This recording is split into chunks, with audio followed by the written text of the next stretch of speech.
Good morning and welcome everyone to the virtual planes. Very excited to host today's session with the FBI cyber leadership, who will be discussing new cyber strategy. And it is a privilege for Auburn University to host this. I can tell you for a fact that the three people we have here are some of the hardest working and most dedicated public servants our country has. So I've had the privilege to work with them in the past, and just want to welcome everyone to the plains. I know we've got a big audience. We're going to let the three FBI executives talk through the strategy, which is being unveiled today. And then afterwards, we will go into a fireside Q&A, and there will also be an opportunity for a Q&A period with the audience. If I can just ask anyone, if they have a question, please do it in the social media boxes, whether you're watching on YouTube or Facebook or even on Twitter. Please tee up your questions that way. Let me just note as a very brief backdrop, U.S. government is ramping up its efforts across the interagency to enhance our cyber posture. And the FBI plays an absolute critical role in ensuring our national and economic security, in countering cybercrime, in countering foreign counterintelligence sorts of issues. And they're at the crux of our strategy as we look to ways to incur consequences on bad actors and impose costs on bad behavior in attempts to induce changes in that. And couldn't ask for a better group than the three we have joining us today.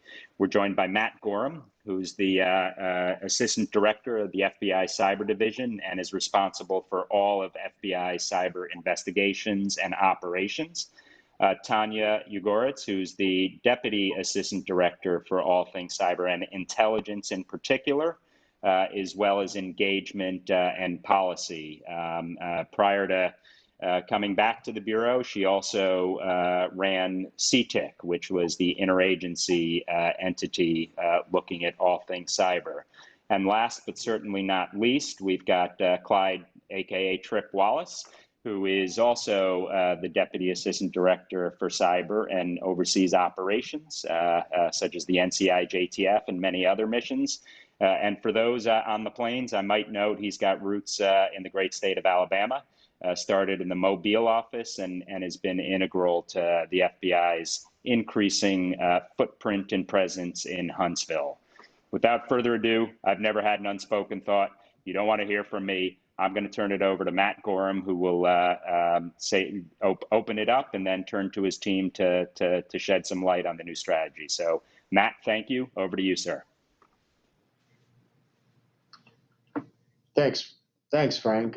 First, I'd like to say thank you to you and Auburn University for hosting us today, and to all the folks that have joined us around the country.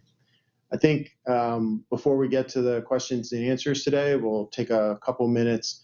I want to take maybe a minute or two and talk about the why we do what we do. Tonya's going to talk about some of the threats we face. I'll kind of rough sketch out the cyber strategy at a high level, and then I'm going to turn it over to Trip to kind of talk through the NCI JTF and what we do there. So before we get to the actual how we do things, I wanted to talk about the why. You know, the FBI has been investigating crimes and collecting intelligence for over 100 years. And as the threats have evolved, so has our strategy. We really focus in on why we do what we do. At a high level, the FBI's mission is to protect the American public, American people, and uphold the Constitution. The reason we do what we do is we want to ensure that the American public has a safe, secure, and confidence in a digitally connected world. What I mean by safety is knowing that criminal and nation-state actors are being held to account for targeting and compromising U.S. citizens, companies, and organizations. Accountability comes in a variety of forms. Sometimes that's an indictment. Sometimes that is red notices, sanctions, diplomatic pressure, or other cyber operations that we may engage in. Security is receiving actionable alerts about systems and network vulnerabilities derived from the intelligence that only the FBI and our partners can provide. It means notifying targeted entities before they experience a breach, and providing them with the tools and information necessary to defend themselves. We're committed to sharing as much as possible and as quickly as possible so the public is alerted and prepared. And lastly, confidence is knowing that the federal government is combating these threats with a sense of fierce urgency, and that if you're a victim, you will receive the attention that you deserve. The FBI is working 24/7 in tandem with our partners around the federal government and in the private sector to break down walls and attack the cyber threats as a united front. Our strategy is what drives us to achieve what we need to do, that safety, security, and confidence in a digitally connected world. But that vision statement, that safety, security, and confidence in a digitally connected world, that's what inspires us. That's where we want to take the American public, and that's how we want to protect the American public. So I'll pause there for a moment. We'll come back to how we achieve that when we talk more specifically on the strategy. But I'd like to first turn it over to Tonya to talk through some of the threats we face. Hi, everyone, and thanks very much. Hi, everyone, and thank you. So it's a complex threat environment where our greatest concerns involve foreign actors using global infrastructure to compromise U.S. networks. There are a number of different factors that we examine as we try to understand the greatest threats posed by a variety of adversaries that are trying to conduct cyber intrusions against U.S. networks. Some of those factors include the state of our vulnerabilities, our adversaries' willingness and capability to exploit those vulnerabilities, the range of tools that are increasingly available to them to do so, which leads to an increase in the number of actors that we have to be concerned about. So first, the vulnerabilities. I think much has been made since the start of the COVID pandemic around March of this year in terms of how the rapid shift of much of our lives online has increased that vulnerability landscape. We are now doing everything, of course, from teleworking to online education, to telemedicine, to online shopping, online, as well as the great increase in appetite just for information about the pandemic, about government stimulus checks, et cetera. All of this has created an increase in the attack surface that a variety of adversaries, whether those are cyber criminals looking to profit or nation states looking to gain information, can exploit. And exacerbating that risk is the evidence we have that common vulnerabilities are exploited rapidly upon discovery. They're exploited widely by both criminals and nation states, and they're exploited persistently, sometimes over years, even after patches and remediation steps are available. So second is the demonstrated willingness we see among cyber actors to exploit these vulnerabilities. Honestly, it's difficult to see many constraints on their willingness to do so. This year, for example, we've seen both cyber criminals and foreign states using cyber intrusions to exploit the vulnerabilities I just mentioned that have been exposed by the COVID-19 pandemic. And that's for a variety of reasons, whether to perpetrate fraud or to gain unique insight into our own response to the pandemic. For example, we've seen China's most effective and prolific cyber actors focusing their efforts to target our research institutions, our universities, the places where we hope our public servants are focusing their efforts on developing safe and effective vaccines. But instead, these individuals and institutions have also had to devote time and effort to defending their networks against sophisticated cyber actors. And at the same time, we've seen cyber criminals prey on some of the most vulnerable in our society, those trying to gain information about their health or stimulus checks, or who are most vulnerable to online internet scams. And it's not surprising that we've seen trends in cyber actors taking steps to maximize the impact of their activity. First, it was nation states, and now cyber criminals targeting third parties like managed service providers in order to infect and maximize the impact against multiple victims at the same time. Or ransomware actors trying to encrypt entire corporate networks rather than just single machines, and a dedicated effort in ransomware attacks to target victims who can least afford a disruption in services, like hospitals or our state and local providers of critical emergency services. Third is an increase in the availability in the tools and infrastructure that are available to these actors to perpetrate this type of activity. We know that tools and services are available on the dark web for purchase, which makes it easier for actors of all skill levels to get involved in this activity. And we even see bundles of services provided as an easy way for individuals to get engaged. And a growing infrastructure as a service market with a range of global providers, some of whom purposefully are extremely lenient in what content they will host and make little to no effort to verify the true identity of their customers. Which leads us to the fourth variable, which is an increase in the numbers of actors with these cyber capabilities.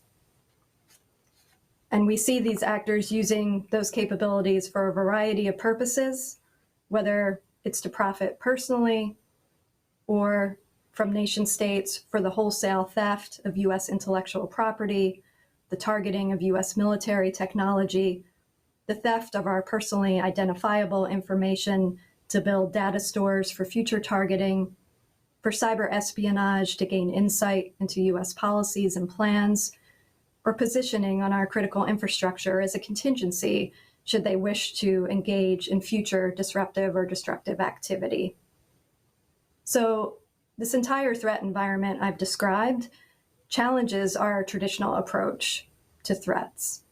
As I mentioned, our most concerning threats when it comes to cyber intrusions involve foreign actors using global infrastructure to compromise our US networks, which clearly points to the need for a lot of cooperation here domestically and also internationally to illuminate where cyber actors are trying to hide, as well as that cooperation with the owners and operators of our infrastructure. We know that both criminals and foreign states are trying to use cyber capabilities to exploit the gaps they see in our system, the gaps they see between agencies with foreign and domestic responsibilities, between how we treat national security and criminal threats, and a division in responsibility between the government and the private sector for defending our networks. So that's why when we in the FBI looked at our role in this fight and how we could change adversaries' risk calculus, we knew the answer wouldn't be just about what the FBI does, but it would be how we understand the FBI's role in cyber in relation to our partners. And there are a lot of partners to understand. Our role in the intelligence community and law enforcement and other US government agencies, with private industry, with our communities, with state and local law enforcement and governments, and with our foreign partners, and how we can use all of those relationships, not only to support them, but also to make sure that we are the indispensable partner who can leverage the presence, the authorities, and those partnerships that we have in order to strengthen the overall fight against these cyber threats. With that, I'll turn it back over to Matt. Thanks, Tonya. I think as you heard the threats as they were described by Tonya, you can imagine that given that complexity, no one government agency is going to have a solution on the problem. In fact, government alone is not going to have a solution. We very much have to have the private sector involved, and we very much have to have international partners. And so what I want to start off today when I describe the strategy is first describing that ecosystem in which we operate. I'm going to do that in terms of just the United States, but you would have our international partners, both public and private, overlaid onto this if I was describing it in much more detail. But if you think about a spectrum, on the left-hand side, I'd like you to imagine the defensive side of the cybersecurity community. So in government terms, that would be CISA, That would be the parts of the Department of Defense that do net defense. That would be the private sector, which in the United States probably has 90% of the critical infrastructure and primary responsibility for its defense. And then look on the far right-hand side of the spectrum and imagine the parts of DoD in the Title X space and warfighting space. Think about our intelligence community partners at CIA and NSA. And then seated between those two ends of that spectrum is where we see the FBI sitting, right in the middle. And with respect to criminal cyber matters, with our very good partners at the United States Secret Service, and with respect to counterintelligence matters, with our partners with the military counterintelligence organizations, to include NCIS, Air Force OSI, and Army G2. I think the first question is, what do we do in that center space? I think it really comes down to three things with the FBI. That is, we conduct investigations, we collect intelligence, and we engage with partners. Sometimes those are our governmental partners, sometimes they're the private sector partners, sometimes they're victims. Hopefully, we've had an engagement with them before the fact that they're a victim, but we're engaging with them. And we do all three of those things with a focus on attribution, because utilizing our counterintelligence and criminal investigative authorities, at our core, we are an investigative body. And regardless of what tool we want to use to impose some type of risk and consequence on our cyber adversaries, attribution is key. And so that really is the focus of our activity in the center of that ecosystem. I mentioned earlier on the vision that we have, that is providing safety, security, and confidence in a digitally connected world. Deriving from that is what we see as our mission to impose risk and consequence. And I'm going to repeat that part of the mission statement, because I think if there are two things I'd like you to take away from today is, one, that cyber and the way we operate in the cyberspace is very much a team sport, and partnering is key to what we do. And secondly, our goal is to impose risk and consequence on our cyber adversaries. So in terms of a mission statement, impose risk and consequence on our cyber adversaries through our unique authorities, world-class capabilities, and enduring partnerships, building on a century of innovation. Key to that is opposing risk and consequence on our cyber adversaries. Now, every threat is going to have a threat-specific strategy. So what we're talking about at a high level is ensuring that we're doing things at the strategic level that span across all the threats that we focus on, whether they be a criminal threat or a nation-state threat. And so what do we do when we're in the center of that space? And what would be different about the way we do things today than we may have done in the past? Well, I think very much of what we're doing today with this new strategy, we're already doing. What we're really trying to do is double down on that strategy, expand that strategy out. And so first and foremost, if you think about what the FBI does, oftentimes what first comes to mind is indicting cyber actors for criminal activity. Sometimes they're criminals, sometimes they're nation states, but you very much get focused on the indictment. That's one thing that we can do kind of in our lane in the center of that ecosystem, but it isn't the only thing that we can do. And if we do it in isolation, we're really not imposing the maximum risk and consequence on our cyber adversaries. So for us, it's core not just to slowly and methodically work our way to an indictment, but in a joint and sequenced way, impose the maximum range of risk and consequences on our cyber adversaries. That may entail cyber operations on the right-hand side of that spectrum I described with our intelligence community partners and our DoD partners. It may take the form of releasing indicators of compromise to the left-hand side of the spectrum that I described. But doing all those things in a sequenced way, both in the overt and covert space, to have the maximum impact on that adversary and dissuade them from doing the activity they're doing. Make it cost more to do. And so that's really what we're talking about today, is doubling down on imposing risk and consequences, ensuring that we're doing that in a collaborative way with our partners to have that maximum impact. I think for me, the the most important thing that we do in this space is work with those partners. And I think if you think about that ecosystem, ensuring that we're very lashed up with our partners is key to it. And I'll give you a for instance. I think the United States Secret Service is our greatest partner in the cyber criminal space. We have incredible relationships with the Secret Service. And I will tell you now, just as I know my counterpart from the United States Secret Service would say, is we don't care who you call, we just want you to call law enforcement.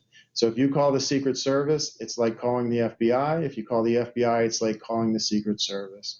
We'll do the coordination and collaboration behind the scenes to ensure that you're dealing with the most appropriate organization for your particular threat to take care of your status as a victim. But you shouldn't have to worry that there's some type of conflict within the U.S. government, and we will ensure that you're getting the service that you deserve. And that takes me to something that's kind of unique in our strategy. One of the things that we've laid into our strategy is a pledge to victims, because I think law enforcement is very used to dealing with victims, and I think it's important to recognize that when you have had an intrusion, you are in fact a victim. And so I'm going to read verbatim our pledge to victims because I think it's a really important thing that we do in this space.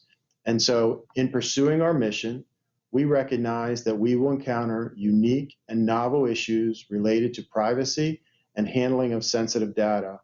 We will always treat victims with dignity and respect, protecting their privacy and data, and rigorously adhering to the U.S. Constitution, applicable laws, regulations, and policies, and the FBI's core values. I think it's important for victims to know that they can trust us when they call us, that we are going to treat them like a victim, ensure that they have the rights that come with that status, and that we're going to work with them to protect them. And I think when they make that call to us, and again, I encourage anybody who's been the victim to call us, that they know that we're bringing all of the resources of the U.S. government to bear, working with our partners in this space. Now, I described those joint-enabled sequenced operations, those things that we're trying to do to have impose the maximum risk and consequence on our cyber adversaries. The place we do that is what we're going to turn to next. Tripp is going to describe to you the National Cyber Joint Investigative Task Force, which is that mixing bowl where we bring all the tools of government to bear, all the private sector partners to bear to impose that risk and consequence. So with that, I'm going to turn it over to Tripp to talk about the NCI-JTF.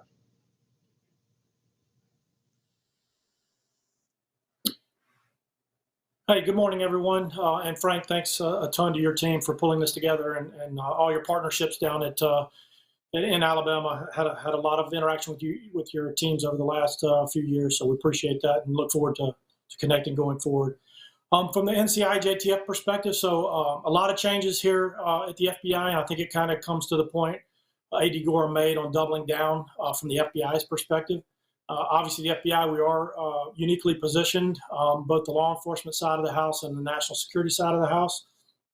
So from a presidential, National Security Presidential Directive 54 and Homeland Security Presidential Directive 23, the FBI became the executor of the National Cyber Investigative Joint Task Force, and this was in 2008.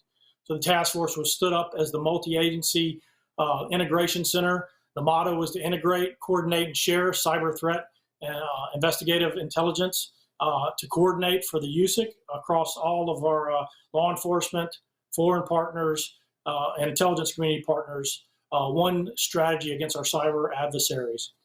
The task force, like I said, has been in existence since 2008 and has done a tremendous job in that space, but as the complex ecosystem that was described in detail by Tonya, the threats that we're focusing now, and as A.D. Gorham started building the strategy that he just talked about today, we all sat down and looked at the NCI-JTF and how could we double down our resources to make the task force at the center of this ecosystem to coordinate our efforts. The mission statement for us is through our unique capabilities and blended authorities, we coordinate the whole of society campaigns to protect Americans and our allies, right? How can we coordinate all the interagency actions against specific prioritized adversaries.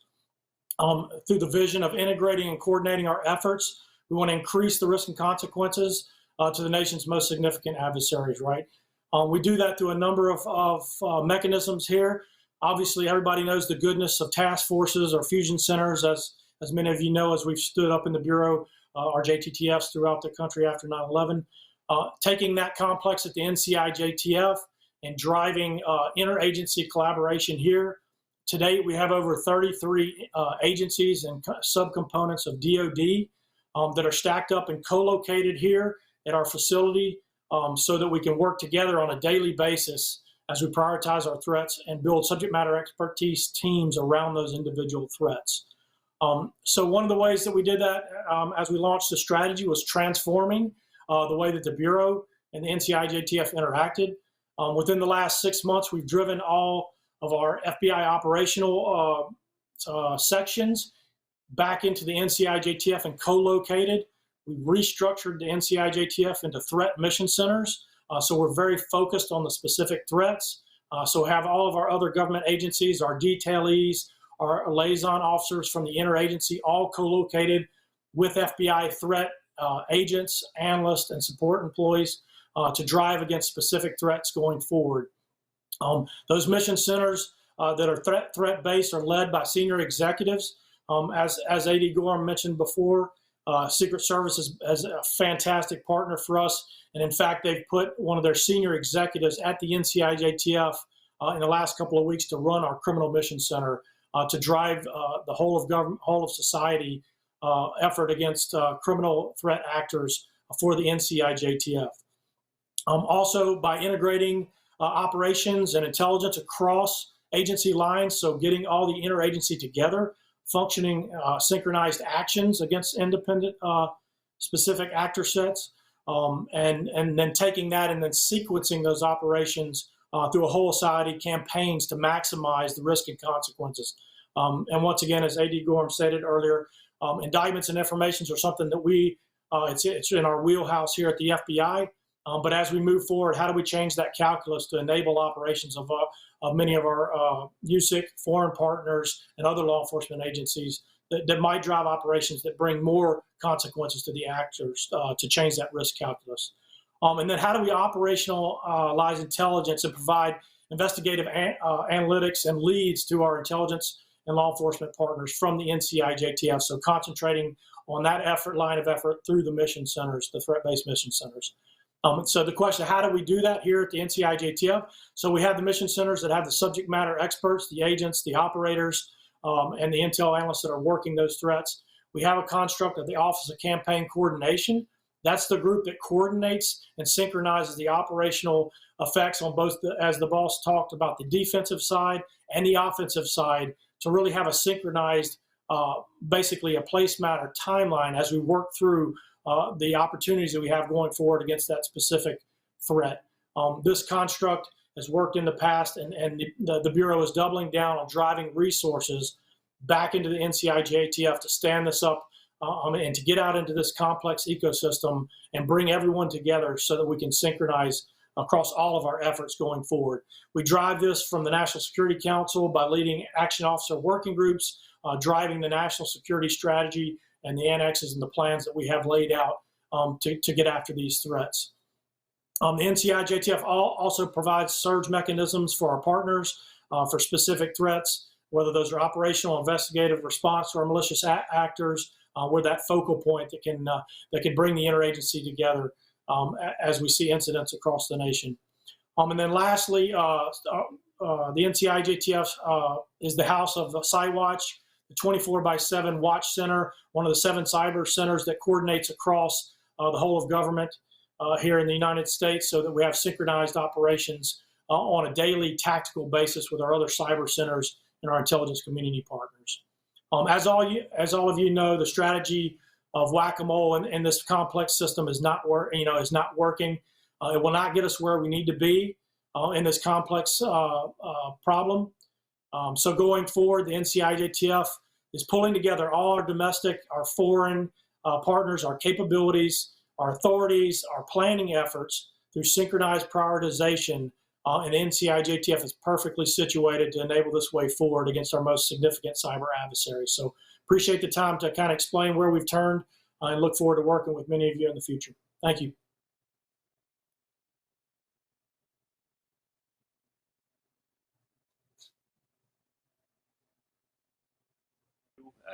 Of the retooling and prioritization of cyber inside the Bureau. A lot's going on. This is much more than boxes and org charts. This is actually getting our agencies sharp and focused on a threat that obviously transcends any particular agency.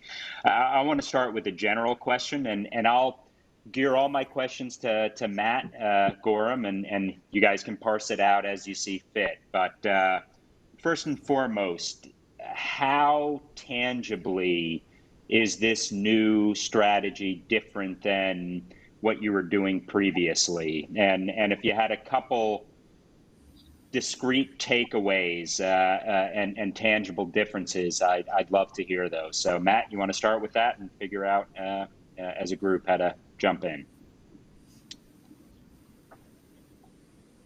Sure. I think for me, and I'll take this question, I think the biggest changes you'll see in us is a clear focus on imposing risk and consequences. And I think there are many tools. The one that's probably most associated with the FBI is the indictment. It's not the only tool at our disposal, but it is a tool that is definitely associated with us. But what we are is committed to use the best tool to impose the greatest risk and consequence on our cyber adversaries. And if that means we forgo an indictment because there is a tool that's more appropriately used to address that threat, then we're willing to do that. And so I think that focus on imposing the maximum risk and consequence on our cyber adversaries to deter and dissuade that activity is a clear focus for us. Secondly, I think our emphasis on the NCI-JTF as the vehicle by which we integrate, share, coordinate these joint enabled and sequenced operations that I'm talking about. We're investing heavily, both in terms of personnel, time, and money in the NCI-JTF as the vehicle to do that. And so I think those are the two things that you're likely to see from us that may appear a bit different. That's not to say we're not going to continue to indict individuals, but it's one tool in the toolbox, and we are committed to using the most appropriate tool to impose that risk and consequence. Awesome. Thank you, Matt. And it's somewhat reminiscent of the old counterterrorism challenge. When you string them up, when do you string them along? And it seems that that is something specific that you guys lash together within the Bureau and obviously with your interagency partners. And I was happy to hear you highlight Secret Service. I'm sure Mike D'Ambrosio, who I texted, will be happy to hear that as well. So that's great to see. I'd be curious if Tonya or Tripp, you have anything anyone wants to add on examples in terms of what it would look like in terms of imposing costs. Sure, I'll throw in a recent example.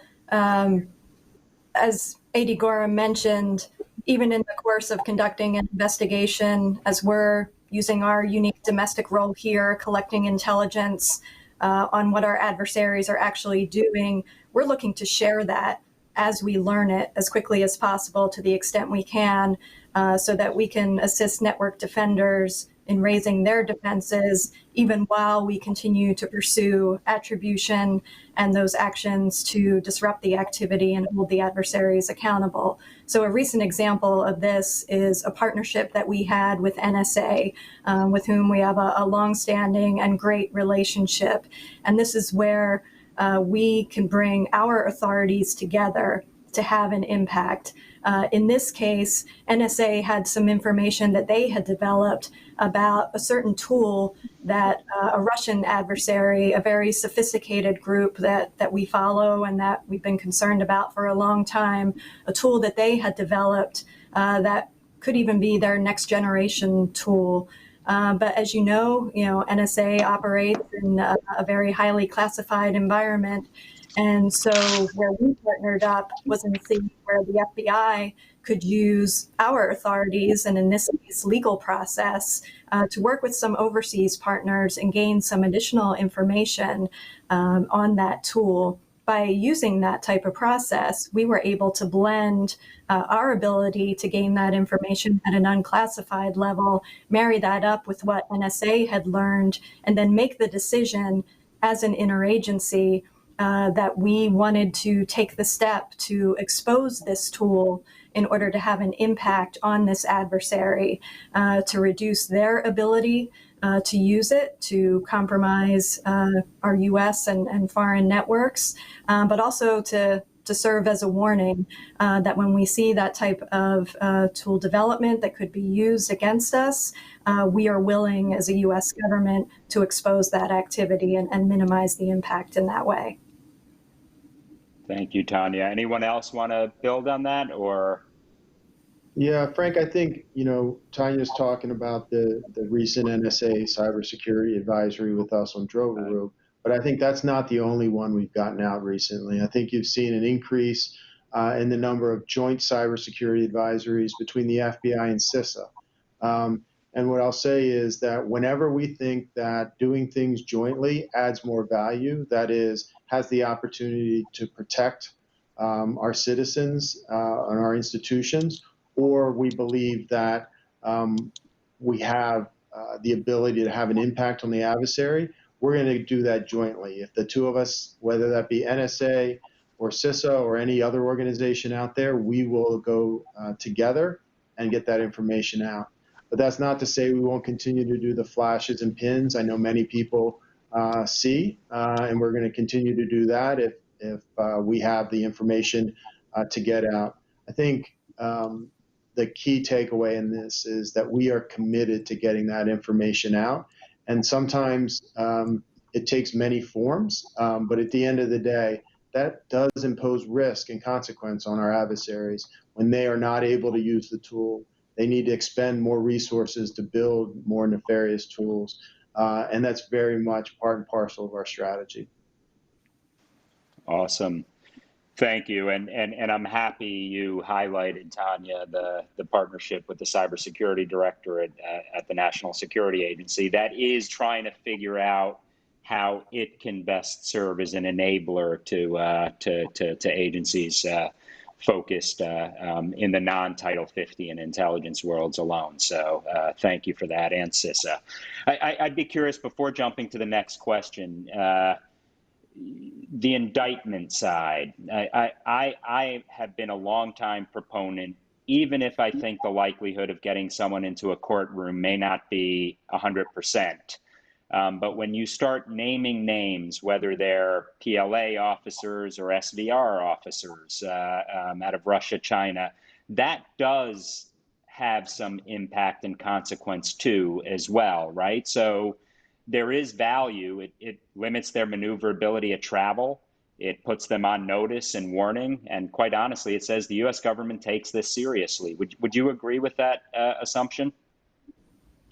I would, and I think I'd go a little further. I think certainly we indict individual actors. And I would say that while it may be difficult to put hands on some of those actors, we're very much committed and have a very long memory in terms of putting those individuals in handcuffs. Secondly, that sends a message in a space where norms are not universally held, what we think is counter-normative. And I think there's a strategic message in that, where we think that something is counter-normative, that it's illegal, it's a red line that we do not want crossed. And I think we can put that out there. Secondly, and it goes to that piece of it, is oftentimes the discussion focuses around the individual actor that was indicted, and the thought that that person or that individual may not stop the activity. They may be in a country where they have safety as a result of either working directly for or contracted with that government. But at the end of the day, that also sends a message to the government that's providing that safe harbor, that that activity is unacceptable, that we and it becomes increasingly hard, I think, over time for other countries to ignore that behavior. And so if you have a country, for example, China, where we've had a series of indictments where we've said this is unacceptable behavior, and the information is provided in the form of an indictment, which is a very high standard for us of the information that we're willing to put out. I think that becomes increasingly hard for them, for the Communist Party of China, to say that they're not either conducting that activity or condoning that activity. And so there's a very clear message being sent at the political and strategic level, not just at the tactical and operational level where those individual actors are conducting their activity.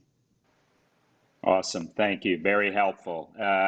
And we've got a bunch of questions coming in. I'll ask a couple more and then I'll turn to some of the ones that have come in externally. But I'd be curious how the strategy impacts the way you're going to share information.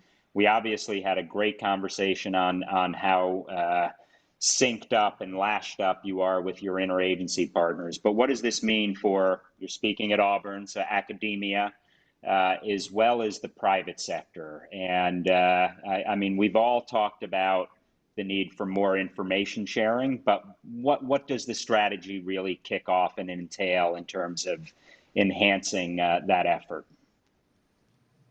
I think I'll turn to Tonya, but before I do, just really, I think for us is that commitment to get valuable information out to those that can use it to defend themselves. In whatever form we get that out is key to the strategy. And with that, I'll turn it over to Tonya. She may have a little more on that. Sure. So part of my team has, I think, a great name. It's called Mission Critical Engagement. And I think that sends the message on how important we think partnerships across the board are to our ability to conduct our mission, but also to raise that confidence in our digitally connected world that A.D. Gorham mentioned. The FBI is really built on partnerships, so this is a natural outgrowth of what we do day to day. And that's really enhanced by virtue of our kind of unparalleled domestic presence as a U.S. Federal law enforcement and intelligence agency. We're in communities around the country, and we're engaging all the time, not only after an incident occurs, but as was said, ideally beforehand. And it's those relationships built over time that really are at the core of what the FBI does and will continue to be core to this strategy. So some of that is relationships just through kind of routine engagement and information sharing. But some of it is through kind of purposeful engagement through what we're calling hubs, places where we can bring together partners from a range of different areas to work together long-term to build the kind of trust-based relationships that we think are really critical to information sharing, but also, I think most importantly, what comes out of that information sharing, which is action against threats. So for example, Tripp talked about the NCIJTF, which is that hub where intelligence community and law enforcement agencies come together and work side by side. But we have others as well, including with academia and industry and other law enforcement in a nonprofit called the National Cyber Forensics and Training Alliance, or NCFTA, which has locations in both Pittsburgh and New York, where we sit together side by side, day in and day out, and we look at, in some cases, criminal cyber threats. We share information. We bring other partners in to develop plans for coordinated actions. And then also in New York, focused on the financial sector, which we know is critically important to protect.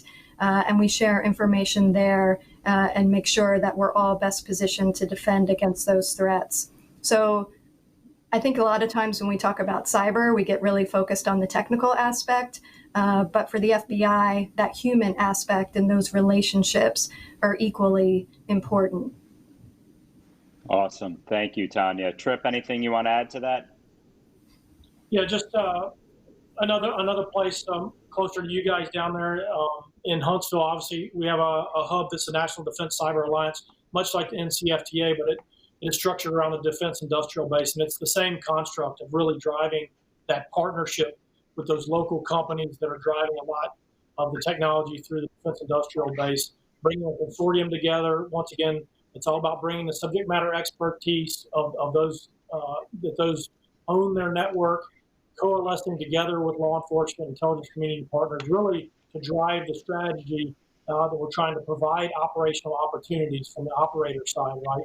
Getting out in front of that threat stream and trying to pivot as quickly as we can to have operations, at least have options on the table to drive forward, whether that's putting IOCs out through pins and flashes, working with our intelligence community partners to pivot to those guys for actions.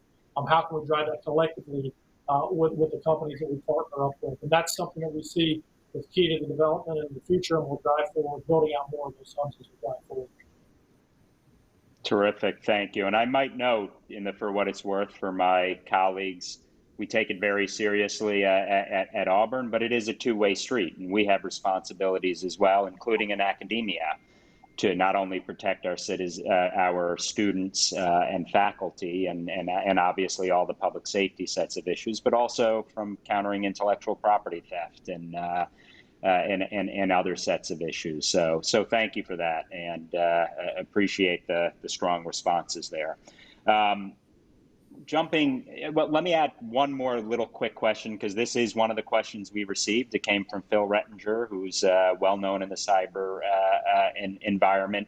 What about small and medium-sized businesses in particular? And how do you try to square that circle, just given they don't have the resources that some of the Fortune 500 or some of the traditionally designated critical infrastructure sectors have? What about that in terms of information sharing? Any new insights in terms of what the strategy will enable? I think, and I'll start it off, and if Tonya has anything additional, she can weigh in, but I think we're committed to getting that information out regardless of the size of the business.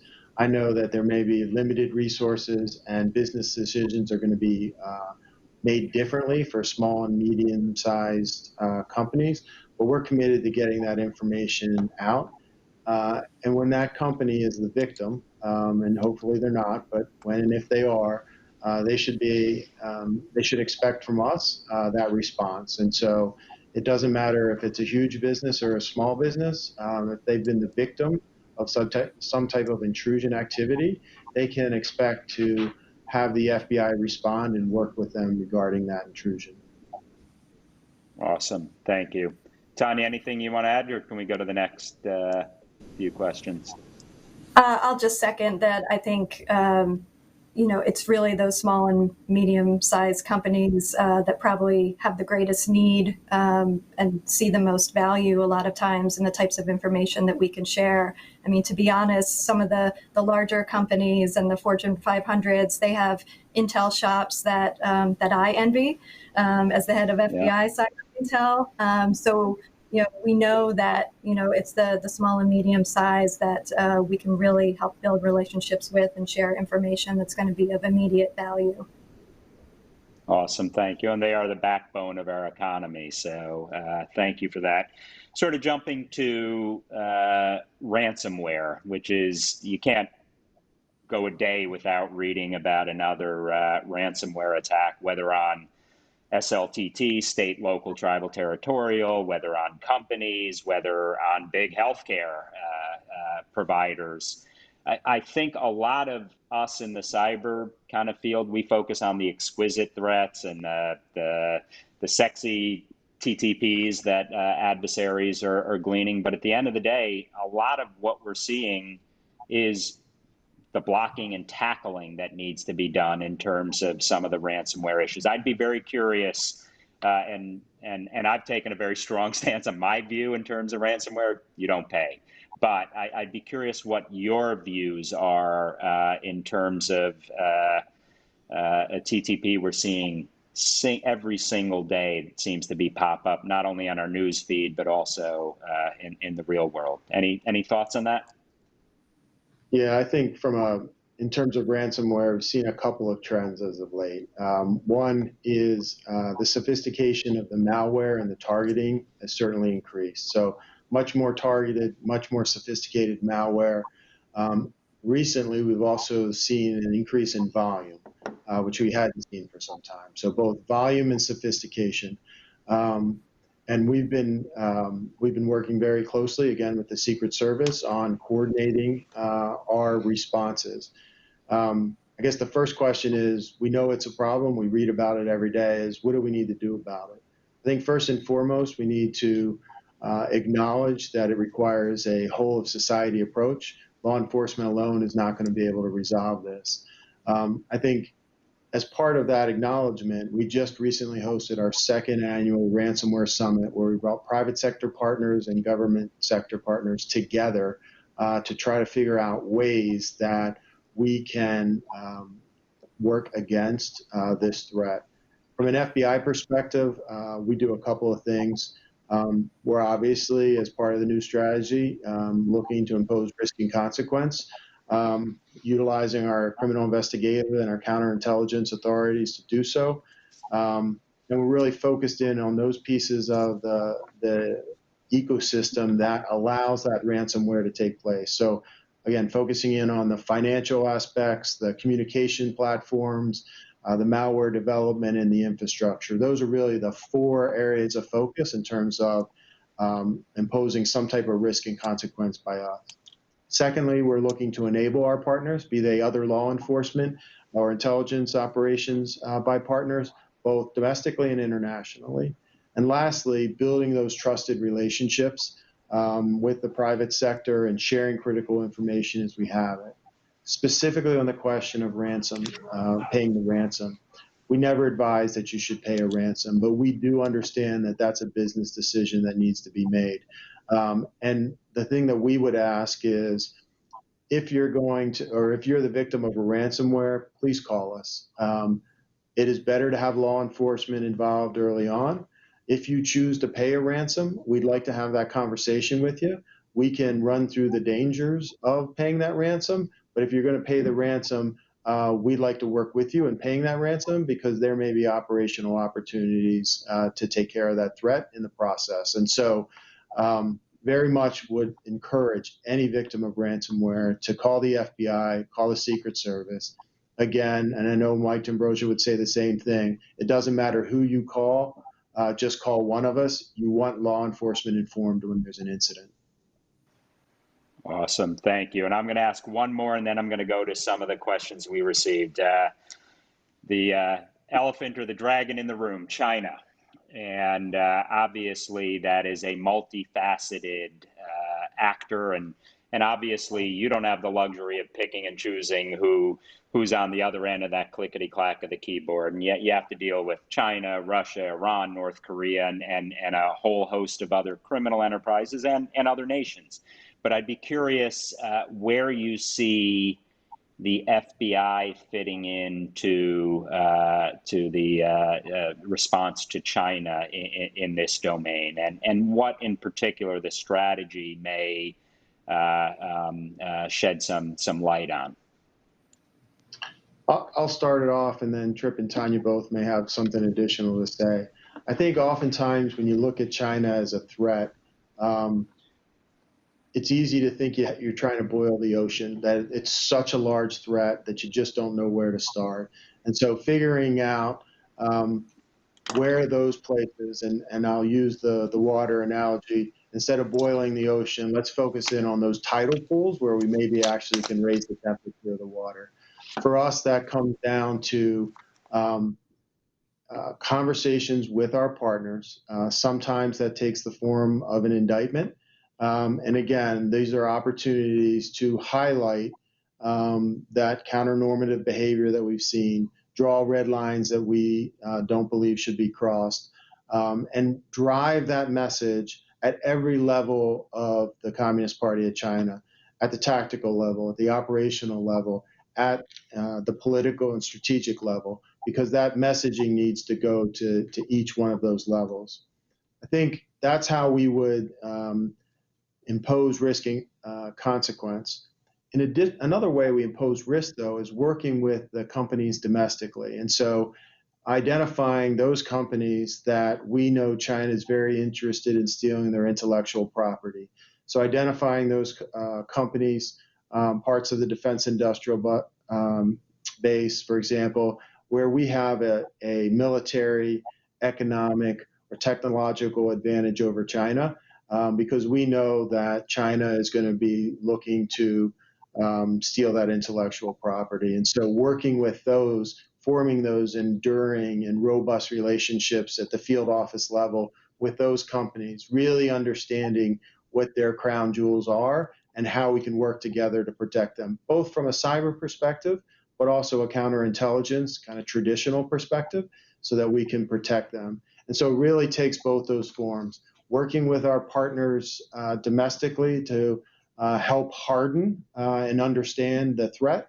And then secondly, looking for those opportunities to impose risk and consequences, again, with our partners, both domestically and internationally, to highlight that behavior, to set the norms in place. We also do get opportunities, if not it's not always the case, but we have had opportunities to bring some of those individuals into custody. Both individuals work directly for China, as well as co-optees and contractors for. And so that's always a risk they run and a consequence that they will bear. And then I'll turn it over to Chip or Tonya had anything additional. Yeah, I could speak briefly. Just, what Eddie Gorham just framed up and kind of the strategy going forward, and how do we prioritize those targets moving forward. And once again, that's why we've doubled down here at the NCIJTF to build out mission centers that can provide the framework or the guardrails for the interagency to drive exactly what we spoke to. How can we prioritize that for our most critical assets, and then put the right teams, the right agencies, the right private sector partners in the room together to develop a way forward, once again, at the tactical level and at the strategic level, through a sustained, persistent operations that will be synchronized and have the maximum risk and consequences against the adversaries. That's the construct that we're driving forward here. Thank you.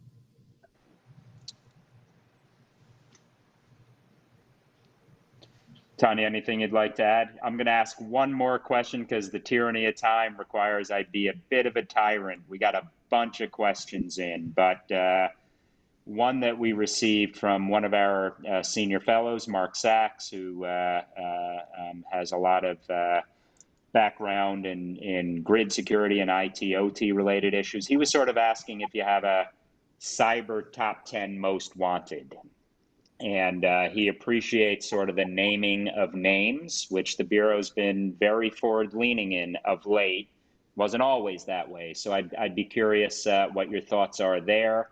And then I also just want to make sure we get one media question in there. And this one's from Eric Geller, who is asking, given the indictments are a common performance evaluation metric for agents and prosecutors, how will you ensure that the workforce and not just leadership embraces this strategy? So a top 10 and how do you bring sort of that indictment, that mindset, which I think is pervasive, but I'd be curious what your thoughts are on both those.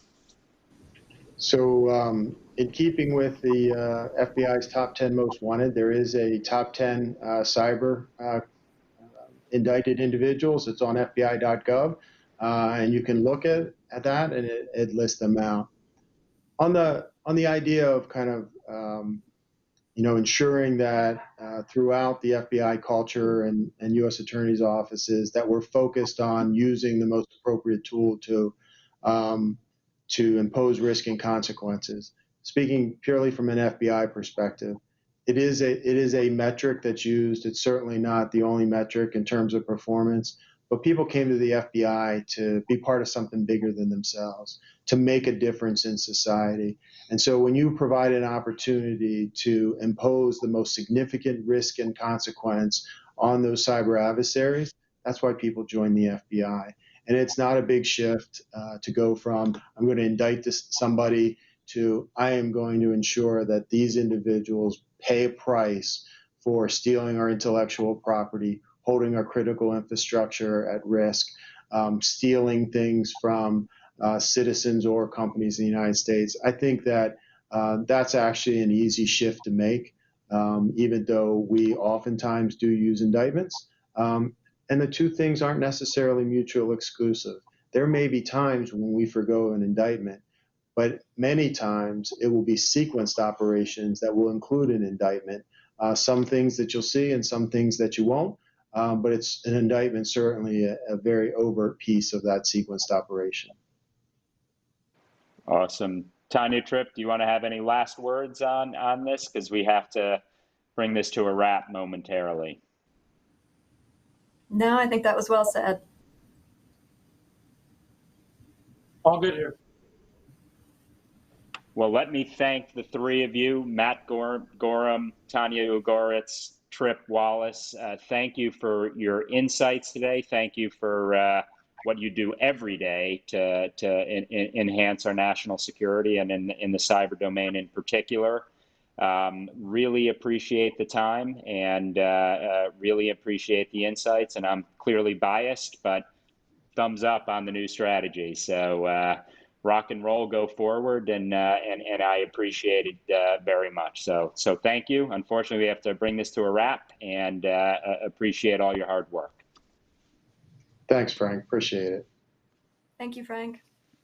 Thanks, Frank. Thank you.